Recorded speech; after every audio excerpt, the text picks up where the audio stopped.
Hoy yo he sentido traer una palabra acerca de... El tema de hoy es convicciones profundas. Convicciones profundas. Yo pienso que cada creyente necesita tener convicciones profundas. Cada creyente necesita creer con todo el corazón que Dios existe, que Dios salva, que Dios es bueno y que Él sigue salvando en este tiempo. Y tenemos que tener la convicción de que a ese Dios hay que buscarle, y tenemos que tener la convicción de que cuando llegan los momentos duros, los momentos retantes, los momentos difíciles, es cuando más tenemos que buscar su presencia. Es cuando más tenemos que buscar, aleluya, esa presencia especial y poderosa. Y vamos a ir al libro de Daniel. Vamos a hablar de una historia muy conocida por todos nosotros. Vamos a repasar una historia, creo que es una de las historias más maravillosas del Antiguo Testamento. Sobre todo en el libro de los profetas. Este libro de Daniel es un libro de profecía, pero también nos trae una historia donde vemos la mano poderosa de Dios defendiendo a su pueblo, peleando por los suyos. Y hoy vamos a leer Daniel 3. Usted mantenga su Biblia abierta en Daniel 3. Vamos a ver otros 4 versos, van a estar todos en el screen. Pero quiero, ¿verdad?, empezar con este verso, el verso 15, Daniel capítulo 3. Verso 15, dice la palabra del Señor: ahora pues, ¿estáis dispuestos para que al oír el son de la bocina, de la flauta, del tamboril, del arpa, del salterio y de la zampoña y de todo instrumento de música, os postréis y adoréis la estatua que he hecho? Porque si no la adorareis, en la misma hora seréis echados en medio de un horno de fuego ardiendo. ¿Y qué Dios será aquel que os libre de mis manos? ¿Y qué Dios será aquel que os libre de mis manos? Dios de poder, Dios de gloria, tú estás aquí. Tú estás aquí. Y en medio de la necesidad del pueblo, Señor, tú quieres obrar. Te pido, Señor, ahora que a través de tu palabra tú sigas hablando y ministrándonos. Seas tú, Señor, tocando, Señor, cada vida en esta hora, y que nos podamos, Señor, poner en tus manos para que lo que salga de nuestros labios sea la palabra que tú quieres traer a tu pueblo. Dios mío, tú conoces nuestro corazón, nuestra necesidad. Te pido que a través de esta palabra te hagas una obra poderosa en todos los que estamos aquí. Recibamos el pan del cielo y nos edifiquemos a través de esta palabra poderosa, en el nombre poderoso de Jesús. Amén. Amén. Resumiendo rapidito la historia, que ustedes, yo sé, la mayoría aquí conocen bien. Los jóvenes oigan bien la palabra que se está trayendo en esta hora. Aquí vemos a 3 jóvenes que le servían a Dios, que están ahora ante una prueba suprema en sus vidas. El capítulo 3, cuando comienza el capítulo 3, usted va a Nabucodonosor, que mandó a hacer una estatua de oro, una estatua que medía unos 21 metros de altura. Estamos hablando de más de 60 pies de alto, esta estatua que había mandado a hacer Nabucodonosor. Y él dio una orden que cuando se tocaran los instrumentos de música, todo el mundo sin excepción tenían que adorar la estatua. Tenían que postrarse y rendir la adoración a esa estatua que había mandado a hacer Nabucodonosor. Y lo interesante de todo esto es que si no lo hacías, había consecuencias. La palabra dice que ibas a ser descuartizados.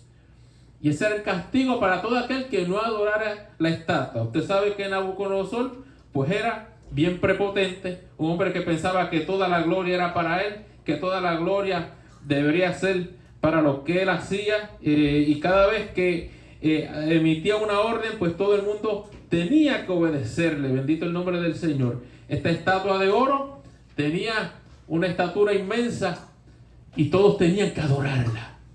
Si no la adorabas, perecías. Pero había 3 jóvenes hebreos, Sadrach, Mesach y Abednego, Ananías, Misael y Azarías, que eran sus nombres originales. Y ellos tenían convicciones profundas. Dile que está a tu lado, convicciones profundas. Convicciones profundas. Y ellos de ninguna manera iban a ceder a lo que Nabucodonosor había ordenado. Él había ordenado esto, pero ellos tres dijeron: nosotros sabemos en quién hemos creído. Y aunque hay una amenaza de muerte para nosotros, si no lo hacemos, no vamos a adorar esta estatua. Así que cada vez que sonaban los instrumentos de música, cada vez que se daba la orden para que se adorara la estatua, ellos no lo hacían. Así que hubo rápidamente gente del pueblo, gente bochinchera, gente chismosa, que fueron donde el chisme a Nabucodonosor. Y le dijeron a Nabucodonosor, mira, hay tres ahí, hay tres jóvenes de los que tú has puesto en la provincia de Babilonia, tres jóvenes de los que tú le has dado ciertos privilegios. Esos tres no están haciendo caso y no están adorando la estatua, no están arrodillándose, no están cumpliendo con el decreto que tú les ordenaste. Así que Nabucodonosor los llamó a su presencia. Muchas veces, cuando el enemigo quiere hacer algo con tu vida y tú eres persistente en obedecer a Dios, muchas veces el reto se torna mucho más grande, porque la amenaza de Satanás aumenta. El reto mayor en medio de una prueba no son las palabras de amenazas que recibas, sino la respuesta que demos. ¿Qué tú vas a hacer? ¿Qué tú vas a decir? Cuando ahora Nabucodonosor los está llamando, le dicen aquí en el verso 16 al 18, Sadrach, Mesach y Abednego respondieron al rey Nabucodonosor diciendo: no es necesario que te respondamos sobre este asunto. He aquí nuestro Dios, a quien servimos, puede librarnos del horno de fuego ardiendo. Y tú y de tu mano, oh rey, nos librará. Y si no, sepas, oh rey, que no serviremos a tus dioses, ni tampoco adoraremos la estatua que has levantado. Cuando tú tienes convicciones profundas, eres capaz de hacer respuestas como estas, en las que no solamente te mantienes firme, sino que eres capaz de retar al enemigo que te está amenazando en ese momento. Cuando Nabucodonosor los llama, ¿se acuerdan del verso 15? Cuando el primero que leímos, él les está diciendo: porque si no la adorareis, en esa misma hora seréis echados en medio de un horno de fuego ardiendo. ¿Y qué Dios será que os libre de mis manos? ¿Qué Dios los va a librar del horno de fuego que fue hecho para aquellos que no adoraran la estatua? ¿A ti no te han hecho un reto así en tu vida alguna vez? ¿A ti nunca te han dicho alguna vez: y tú crees que Dios te va a sanar? ¿Y tú crees que tu Dios te va a escuchar? ¿Y tú crees que Dios va a hacer algo por ti? ¿Qué Dios va a ser el que vaya a hacer algo por ti? ¿Qué Dios va a ser el que te libre de la mano que va a caer sobre tu vida? ¿Qué Dios va a ser aquel que te libre? Estos tres jóvenes estaban tranquilos. Ellos sabían que iban a tener que entrar al horno de fuego.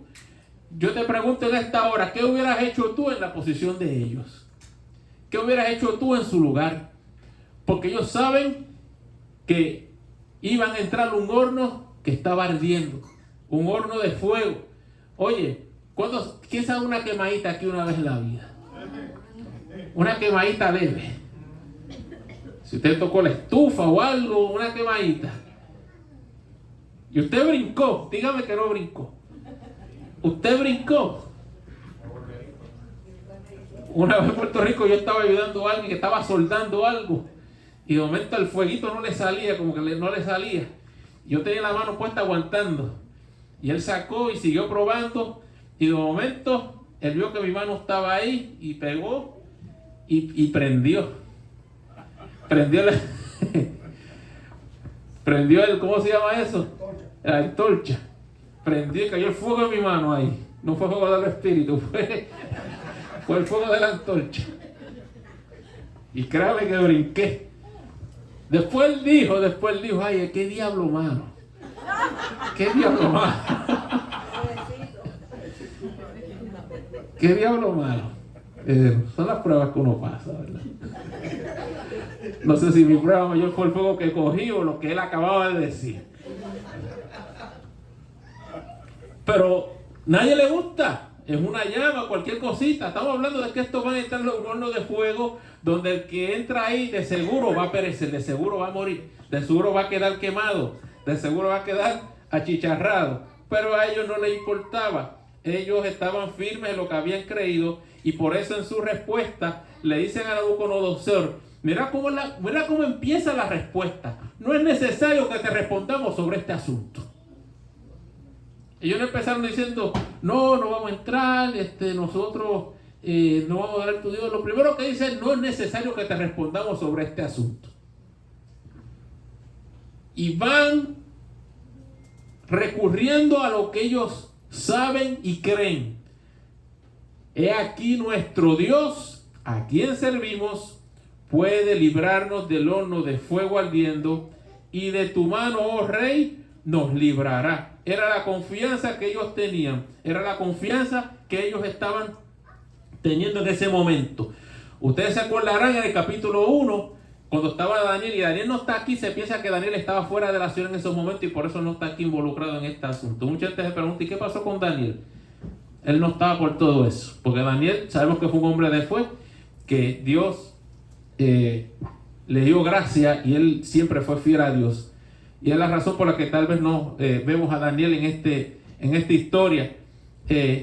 Definitivamente él no adoró la estatua de oro, eso lo podemos decir con completa seguridad. Y estos hombres están diciéndole, Dios puede librarnos de este horno de fuego. Dios tiene la mano para hacer, la mano poderosa para librarnos de ellos. Pero después dice, y si no sepas, oh rey, que no serviremos a tus dioses, ni tampoco adoraremos la estatua que has levantado. No me vengas con ese asunto a mí de que me vas a meter un horno de fuego, porque si aún yo tengo que entrar al horno de fuego, yo no voy a adorar la estatua. No voy a servir a tus dioses, porque yo tengo convicciones profundas. Cuando tú tienes convicciones profundas, nadie te mueve de donde tú estás. Cuando tú tienes convicciones profundas, no solamente eres capaz de rechazar la oferta del mundo, eres capaz de retar al mundo. A veces pensamos, no, eso es contencioso, no lo hagas. No, a veces hay que hablarle directo al mundo. A veces hay que decirle las cosas. A Satanás hay que decir las cosas en la cara como son. Al enemigo tú tienes que decir las cosas en la cara sin miedo. No debes temerlo. Tenemos que hacerlo con respeto, ¿verdad? Tenemos que hacerlo con deferencia, pero no podemos claudicar en ningún momento y no podemos dejar de creer en lo que hemos creído. Estos hombres sabían las consecuencias, pero no les importaba. Porque cuando tú tienes la mirada puesta en el galardón celestial, no importa las consecuencias que tú tengas que sufrir en la tierra con tal de serle fiel al Dios del cielo. Bendito el nombre de Jesús. Así que estos hombres dijeron claramente a Nabucodonosor, este asunto no tenemos ni que explicarte. Porque nosotros tenemos un Dios que nos puede librar. El único y verdadero Dios. Los dioses que tienen ustedes son falsos, no existen. Pero el de nosotros es real. Bendito el nombre de Jesús. En el verso 19 dice que Nabucodonosor se llenó de ira y se demudó el aspecto de su rostro contra Sadrach, Mesach y Abednego y ordenó que el horno se calentase 7 veces más de lo acostumbrado. Entonces, y esto es lo que pasa muchas veces cuando tú permaneces fiel a Dios, cuando Satanás viene con un ataque a tu vida, cuando Satanás trata contigo y tú permaneces fiel, él arrecia el ataque, él aumenta el ataque contra tu vida. Si él venía con una porción del ejército, ahora viene con un ejército entero a atacarte, porque él se empeña en tumbar a los hijos de Dios. Así que cuando él no puede de una forma, él busca de otra forma y viene como a fuerza a atacarte, pero no importa con la fuerza que venga a atacarte, tu Dios sigue siendo tu Dios. Tu Dios sigue siendo tu Dios y tu confianza debe ser como la que tenían ellos. Si nos amenazan 7 veces más creeremos. Si nos amenazan 7 veces más creeremos.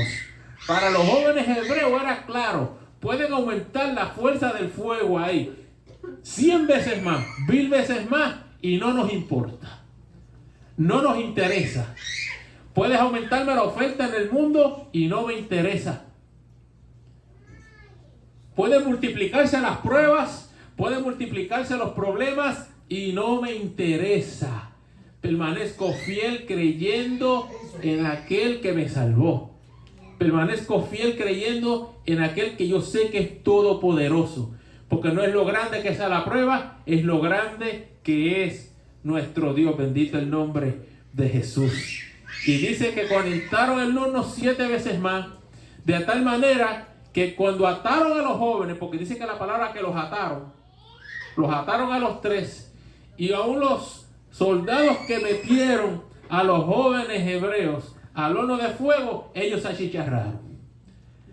El fuego que salía del horno cuando lo abrían era tan fuerte que aún esos que lo echaron perecieron también. Y ellos estaban ahí.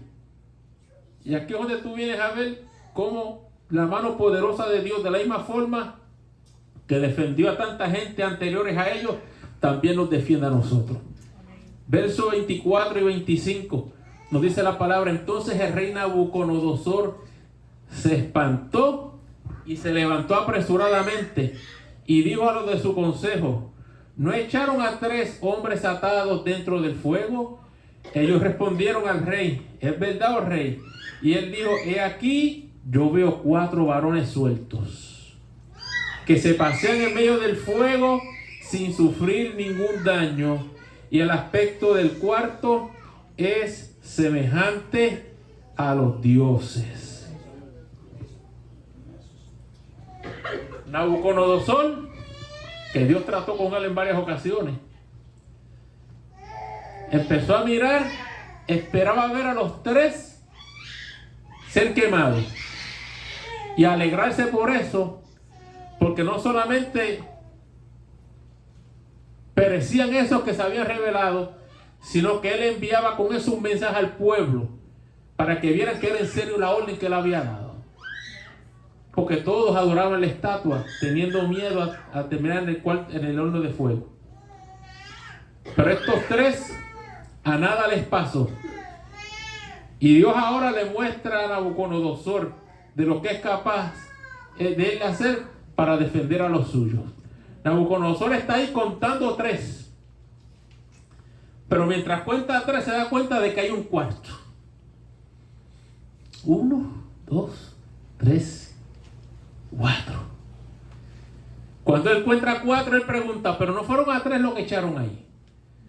Sí, echamos a 3. Pero es que ahí hay 4 varones sueltos. Dice que se pasean en medio del fuego sin sufrir ningún daño. Sin sufrir ningún daño. Y el aspecto del cuarto es semejante a hijo de los dioses. El aspecto del cuarto era algo que nunca había visto en su vida. El aspecto del cuarto era algo tan majestuoso y tan poderoso que la única expresión que él pudo decir en ese momento es semejante a hijo de los dioses. Una presencia celestial que estaba ahí dentro con los jóvenes hebreos, que muchos dicen era el mismo Cristo que estaba ahí con ellos, que había descendido a proteger a los suyos para defenderlos y guardarlos del fuego ardiente que estaba ahí.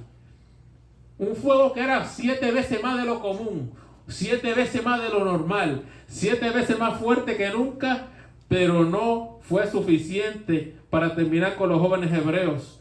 La palabra de Dios nos muestra aquí las cosas que Dios hace cuando tú tienes convicciones profundas. Cuando tú tienes convicciones profundas, Dios siempre te va a defender. Dios siempre te va a dar la palabra. Dios siempre va a pelear por ti. Aquí es donde vemos que Dios pelea verdaderamente por su pueblo. No porque la prueba todavía está, no quiere decir que Dios no está peleando por ti. Porque a veces el tiempo que pasa, donde no vemos la mano poderosa de Dios, nos hace pensar y dudar y decir: yo creo que Dios no está peleando por mí porque llevo años en esto, llevo años pidiendo por esto, pero no importa el tiempo que estés esperando, Dios va a cumplir en un momento dado y te va a defender y se va a glorificar en tu vida. Y la mano poderosa de Dios se va a manifestar. Aunque pasen años, Pasan años, no importa, Dios te va a defender. Él nunca falla a su pueblo. Y este semejante que está al Dios de los dioses también está con nosotros. También nos está guardando. Tú no sabes cuántos peligros tú has sido guardado en tu día. Tú no sabes cuántos accidentes Dios te puede haber librado en el día y tú ni te diste cuenta. Porque la realidad nuestra es que muchas veces Dios nos ha librado del peligro que ni nos dimos cuenta. Y esa es una realidad. David lo expresaba en uno de sus salmos. Yo ni me he dado cuenta tal vez de cosas que Dios hizo por mí. Y por eso yo tengo que dar gracias todos los días. Por las cosas que aunque no las vi, pero Él me defendió y me guardó. Bendito el nombre de Jesús. Dios es guardador de su pueblo. Dios es defensor de su pueblo. Dice el verso 27. Se juntaron los sátrapas, gobernadores, los capitanes y los consejeros del rey para mirar a estos varones. Como el fuego no había tenido poder alguno sobre sus cuerpos, ni aun el cabello de sus cabezas se había quemado. Sus ropas estaban intactas y ni siquiera olor a fuego tenían. Aleluya. Ni siquiera olor a fuego tenían estos varones. ¿Usted esperaría por lo menos que olieran a humo? Por lo menos. Pero nada. Es impresionante cómo la forma en que Dios te defiende. Te sorprende que aún en los pequeños detalles podemos ver la grandeza de Dios. Aún los detalles mínimos que para muchos pueden ser insignificantes, aún Dios se hace grande en esas cosas pequeñas. Bendito el nombre de Jesús. Dice en Éxodo 14:29 que cuando los hijos de Israel fueron por medio del mar, pasaron en seco, teniendo las aguas por muro a su derecha y a su izquierda. Aún ni tenían lodo, no se enfangaban sus zapatos. Pasaron en seco. Eso fue uno de los más grandes milagros que Dios hizo con el pueblo de Israel en el Antiguo Testamento. Permitir que esa gente pasara en seco para poder continuar su ruta a la tierra prometida. Los hijos de Israel pasaron en seco. Dice el verso 29:5 de Deuteronomio: yo os he traído 40 años en el desierto. Vuestros vestidos no se han envejecido sobre vosotros, ni vuestro calzado se ha envejecido sobre vuestro pie. Aquellos que les gusta la ropa cara, aquellos que les gusta, ¿verdad?, comprar mucha vestimenta. Una de las cosas que notamos siempre, inevitablemente, es que mientras más lo usamos y más la lavemos, se pone vieja y llega el día en que tienes que botarla. Esta gente estuvo 40 años con la misma ropa. 40 años con los mismos vestidos y con el mismo calzado. Tampoco se gastaba la suela de sus zapatos, o la chancleta, o las sandalias que estuvieran usando. No se gastaban. Por 40 años, yo quiero ir a la tienda de comprar esa ropa. Esa es la tienda a la que yo quiero ir. Cómo Dios se encarga aún de esos detalles pequeños que aparentemente no son importantes, pero Dios siempre se mantuvo bendiciendo a este pueblo. Y el hecho de que su ropa todavía permanecía intacta y sus sandalias, su calzado se permanecía intacto, nos muestran cómo Dios está pendiente de cada detalle de tu vida. Dios, cuando te ordena hacer algo, no te va a enviar un sitio sin recursos. Él te va a proveer los recursos. Él te va a dar la gracia. Él sabe lo que tú necesitas, bendito el nombre de Jesús. Él te va a dar lo que necesites. Y este pueblo iba a estar 40 años en el desierto. Y iban a estar 40 años. Allí no hay tiendas. Allí no hay Old Navy, allí no hay ninguna de estas tiendas. Ellos necesitaban ropa para el viaje. Ellos necesitaban ropa para un viaje de 40 años. Nosotros, si hacemos un viaje de 3 días, llenamos la maleta. De solo 3 días. Yo que tengo 5, Son un par de maletas más. Solo para 3 días. La ropa que voy a poner por la mañana, la que tengo por la tarde, la pijama, todo. Y ahí se llenó. Esta gente iba a una travesía de 40 años, pero no necesitaban preparar maletas. La ropa permaneció intacta. Qué grande es nuestro Dios, que aún de nuestros detalles más pequeños, Él se acuerda y nos muestra su grandeza. Bendito el nombre de Jesús. Y una vez tú permaneces fiel a Dios, tú permaneces fiel a su palabra, tú permaneces obediente a su mandato y mantienes convicciones profundas, Dios crea un panorama que no solo puede cambiar el ambiente donde tú te desenvuelves, puedes cambiar una generación y hasta una nación completa. Porque eso es lo que pasa con estos 3.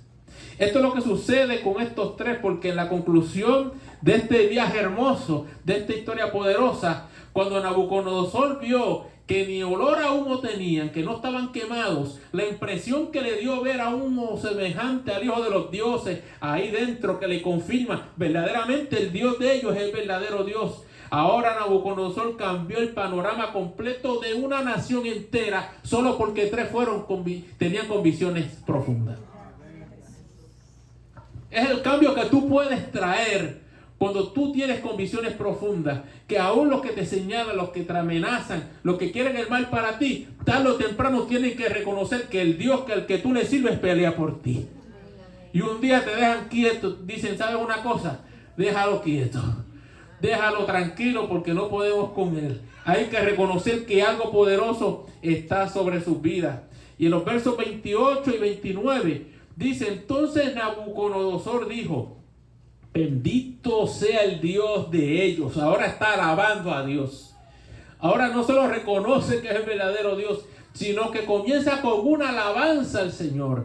Bendito sea el Dios de ellos, de Sadrach, Mesach y Abednego, que envió a su ángel y los libró libró a sus siervos que confiaron en él y que no cumplieron con el edicto del rey. Y entregaron sus cuerpos antes que servir y adorar a otro Dios que su Dios. Está viendo en el verso 28 cómo Dios los defendió. Y está glorificando al Dios. Y está reconociendo, estos muchachos me retaron. Estos muchachos se pararon firmes en lo que creían. Ellos se atrevieron a decirme que tenía un Dios que lo podía librar. Y aún se atrevieron a decirme que si Dios los libraba, como quiera no iban a adorar a su Dios.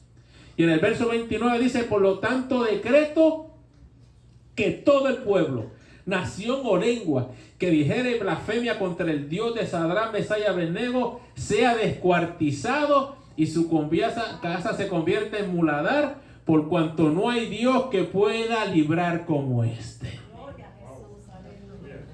No hay Dios que pueda librar como este. Es el panorama que tú puedes cambiar cuando tú tienes convicciones profundas. Es el cambio que tú puedes traer a los que te rodean.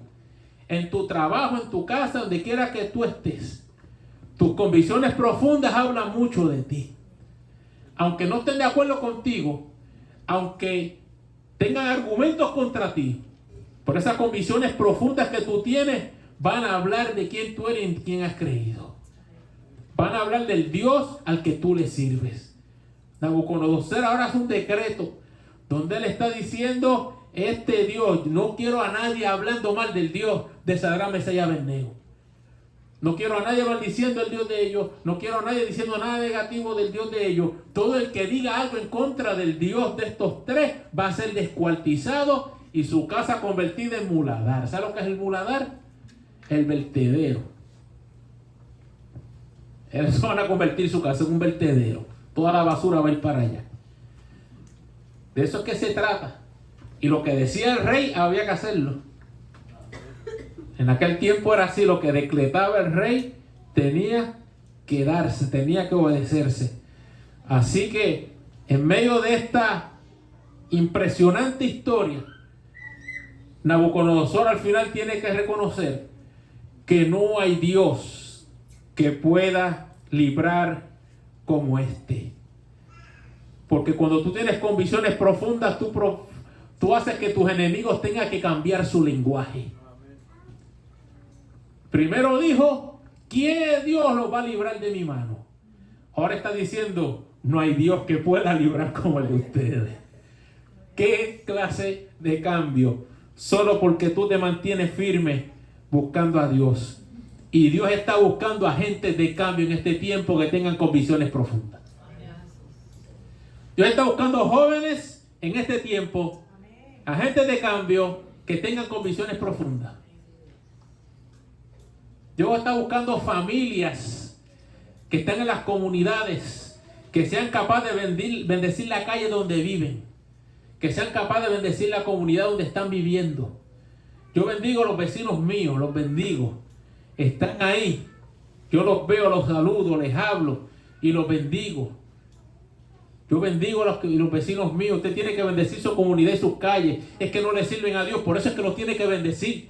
Para que la mano de Dios caiga sobre sus vidas, para que reciban convicción, sean redarguidos, para que cuando les prediquen la palabra, esa semilla pueda caer en tierra fértil. Por eso tú te crees que tú estás donde tú estás, porque Dios te dio una casa. Oh, Dios me dio una casa linda. Dios me dio una casa en la que puedo vivir y puedo testificar que Dios me dio una casa. Sí, pero no es que Dios te dio una casa, es que Dios te puso ahí para que bendigas el lugar donde tú estás. A veces pensamos que somos uno más en la calle en que vivimos. No eres uno más, eres un representante del reino. Eres un embajador del reino ahí donde Dios te ha ubicado. Tengo un trabajo bueno, Dios me ha bendecido con mi trabajo, tengo beneficios, tengo buenas oportunidades de crecer en el trabajo donde estoy. Sí, y es bonito testificarlo, y hay que testificarlo porque Dios nos da muchas veces los trabajos que tenemos para, ¿verdad?, poder pagar los biles, tener, ¿verdad?, la oportunidad de ser partícipe de la bendición del diezmar, de dar para el reino. Y Dios nos provee esos trabajos, pero Dios no solamente te da un trabajo para bendecirte a ti, sino para que tú bendigas a otros también. Tú estás ahí porque tú ahí eres un agente de cambio. Tú eres un agente de cambio. Tú eres un agente de bendición, embajador de Cristo. El que es representante del reino en este tiempo, el que dice serlo, tiene que tener convicciones profundas.